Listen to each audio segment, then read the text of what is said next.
Hoje eu vou falar sobre os saduceus, né? E eu separei aqui esse tema em algumas partes, né? Na época de Jesus, os 4 grupos mais influentes eram os fariseus, os saduceus, os essênios e os zelotes. Mas hoje eu vou estar falando especificamente sobre os saduceus. Saduceus significa justo e correto. Em hebraico é saduk e em grego fica sadukais. O nome a gente não sabe ao certo a origem deles, mas porque algumas coisas foram se perdendo com o tempo, né? Mas os teólogos, os estudiosos falam que provavelmente ele deriva do nome do sumo sacerdote Zadok, um dos sumos sacerdotes do rei Davi. Esse sumo sacerdote Zadok, ele ficou durante o reinado de Davi e Salomão. De acordo com Ezequiel 40:46, eu vou ler aqui rapidinho, eu dividi a Bíblia toda aqui em post-it. Ezequiel 40:46 vai falar. Ele aqui vai estar falando sobre a arrumação do templo, né? Vai falar alguns detalhes sobre o novo templo. Vai falar assim, Ezequiel 40:46. E o quarto, que dá para o norte, é para os sacerdotes encarregados do altar. São eles os filhos de Zadok, os únicos levitas que podem aproximar-se do Senhor para ministrar diante dele. Então, de acordo com Ezequiel 40:46, os descendentes de Zadok eram os únicos admitidos para assumir o ofício sacerdotal. Então, acredita-se que os saduceus vieram dessa linhagem. Os ofícios sacerdotais, eu coloquei aqui, eram serviços, responsabilidades e deveres que os sacerdotes exerciam para representar o povo perante Deus e Deus perante o povo, como ensinar as leis, oferecer sacrifícios. Zadok foi o primeiro sumo sacerdote a servir no templo de Salomão, antes de sua destruição pelos babilônios em 587 e 586 a.C. Os saduceus eram uma seita religiosa e política dentro do judaísmo. E eu coloquei aqui uma observação que é interessante falar, que nem todos os sumos sacerdotes daquela época eram saduceus. Nem todos, mas a grande maioria era. Vou falar um pouco sobre a classe social dos saduceus. Eles eram um grupo aristocrático e sacerdotal e também era conservador do judaísmo do segundo tempo. Sacerdotal porque a sua aristocracia era composta principalmente por sacerdotes e famílias sacerdotais de alta estatura. Aristocrático porque descendiam da nobreza sacerdotal e controlavam o templo de Jerusalém. E isso de controlar o templo de Jerusalém é muito importante porque, não é importante, mas vamos dizer assim, é interessante falar que não era apenas, o templo de Jerusalém não era apenas uma unidade de adoração, mas era o centro econômico de todo o país. Então dá para perceber o tanto de poder que eles tinham, né? Eles tinham direitos civis, religiosos, tinham contato com os governadores romanos e, de certa forma, faziam parte da alta sociedade. Os sucedeuros tinham a maioria dos assentos no Sinédrio. O Sinédrio era um conselho supremo judaico que funcionava como legislativo e judiciário em Israel. Algumas das responsabilidades dos sucedeuros era a manutenção do templo. Eles eram responsáveis pelos animais que eram oferecidos como sacrifício. E quando a gente fala assim sobre a manutenção do templo, esses animais sendo sacrificados, a gente vai lembrar sobre aquela passagem que acho que todos aqui conhecem, né? Que Jesus entra em Jerusalém, vai até o templo e vê aquela desorganização, aqueles vendedores, como eles chamam, né? Está em Mateus 21, 12 ao 13. Mas para economizar tempo, a gente não vai ler, mas eu creio que todos já sabem, né? Que ele entra no templo ali e vê aquela desorganização e ele destrói as coisas e acaba chamando até aquelas pessoas de covil. Ele falou, né? Que um templo que era praça de adoração estava sendo transformado em covil de ladrões.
os saduceus.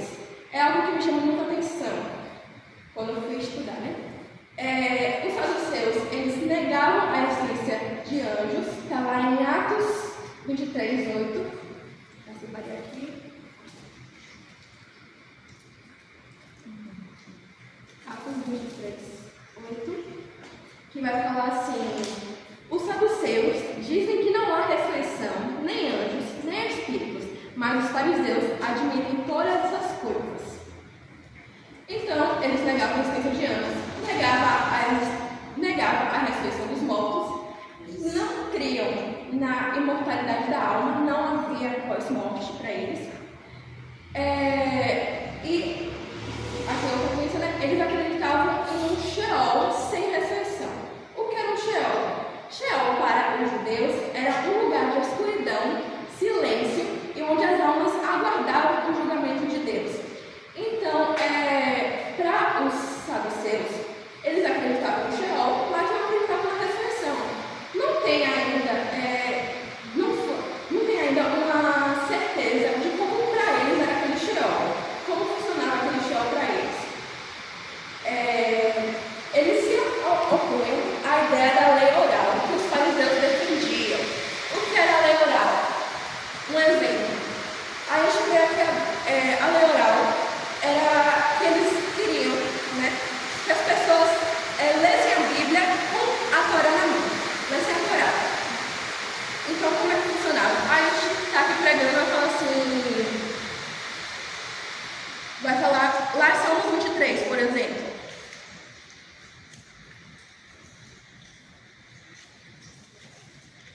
Jesus é meu pastor e nada me faltará. A gente vai falar sobre Salmos 23. Jesus é meu pastor e nada me faltará. Está na Bíblia? Está na Bíblia. Porém, eles queriam que as pessoas lessem a Torá para falar. Em Salmos 23 está escrito: Jesus é meu pastor e nada me faltará. E eles eram contra a ideia de você falar da Torá sem estar lendo a Torá, sem ler literalmente o que estava escrito. E era algo que os fariseus faziam, algo que faziam que era falar da Torá sem estar na Torá, e era algo que Jesus fazia quando ele falou assim: está escrito tal coisa, tal coisa, tal coisa. Ele não precisava estar com a Torá para ler, mas ele falava da Torá. Então eles não acreditavam nessa ideia. Eles só consideravam o Pentateuco, só aceitavam como a palavra de Deus o Pentateuco, que, como a pastora já falou aqui algumas vezes, são os 5 primeiros livros do Antigo Testamento: Gênesis, Êxodo, Levítico, Números e Deuteronômio. Vamos ver. Eles tinham uma visão de um Deus mais semelhante ao homem. Quando a gente fala isso, não é questão de sentimentos, mas uma visão assim de um Deus mais humano. Porque eles não acreditavam em anjos, não acreditavam em espíritos, então eles tinham uma visão mais homem, mais humano de Deus. Eles acreditavam no livre-arbítrio, poder para escolher entre o bem e o mal, né? E aqui eu coloquei rapidinho a diferença entre saduceus e fariseus. Porque quando eu não tinha conhecimento, né? Também, quando eu olhava ali a Bíblia e via ali os saduceus e os fariseus juntos, né? Para caluniar Jesus, para falar, levantar falso testemunho contra Jesus, eu achava assim, são amigos, farinha desse saco, né? Todo mundo junto ali misturado. Mas na verdade é que os fariseus e os saduceus, eles eram grupos religiosos rivais. Tinham diferenças teológicas e ideológicas. Os fariseus, eles criam na ressurreição, criam em anjos, criam na lei oral, e os saduceus não criam em nada disso, né? Mas se uniram com o objetivo de condenar Jesus. Conflito com Jesus, né? O conflito de saduceus com Jesus. Eles viam Jesus como uma ameaça ao poder que possuíam e às crenças. A gente vai ver isso em Mateus 26, 57.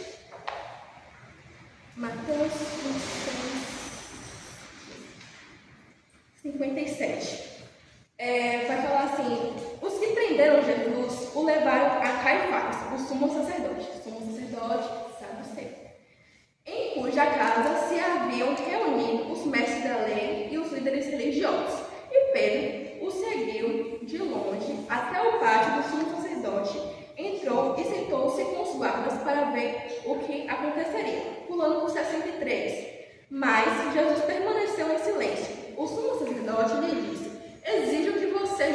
pelo Deus vivo, se você é o Cristo, o Filho de Deus, diga-nos. Tu mesmo disseste, respondeu Jesus. Mas eu digo a todos vós, chegará o dia em que vereis o Filho do Homem assentado à direita do Todo-Poderoso e vindo sobre as nuvens do céu. Foi quando o sumo sacerdote rasgou as próprias vestes e disse: blasfemou, porque precisamos de mais testemunhas, vocês acabaram de ouvir a blasfêmia. Então eles viram Jesus como ameaça ao poder que possuíam e às crenças. Por quê? Eles acreditavam que não tinha anjos, não tinha espírito. Aí aparece Jesus falando que vai estar sentado à direita do Todo-Poderoso e virá sobre as nuvens do céu. Aquilo ali para eles era loucura. Aquilo ali para eles era mais do que eles acreditavam, mais do que a realidade, do que a crença deles. E eles viram isso como ameaça também porque eles viram um homem falando sobre ressurreição, que eles não acreditavam, falando sobre anjos, que eles não acreditavam, falando sobre espíritos, coisa que eles não acreditavam, e um homem que estava tomando uma proporção muito grande, porque ele estava, começava a ter muitos seguidores, tomando uma parte muito grande na sociedade judaica, né? E o pós-ressurreição, isso que foi uma questão que eu pensei também. Se eles não acreditavam na ressurreição, o que aconteceu depois que eles viram Jesus sendo crucificado e depois ressuscitando? O que aconteceu com eles? Em Atos 4, do 1 ao 2. Atos 4, do 1 ao 2. Vai falar. Enquanto Pedro e João falavam ao povo, chegaram os sacerdotes, o capitão da guarda do templo e os saduceus.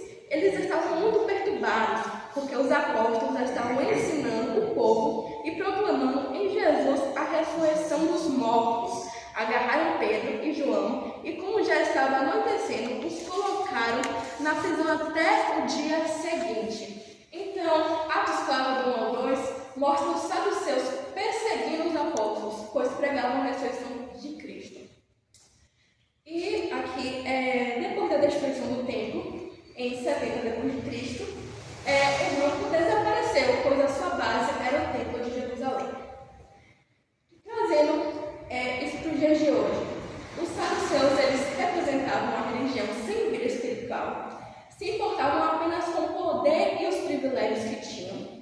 Eram preocupados com o poder humano e não com o relacionamento verdadeiro com Deus, focados no status e na aparência do que em relacionamento com Deus. Ficavam entre judeus e romanos servindo de ponte, tentando agradar os dois.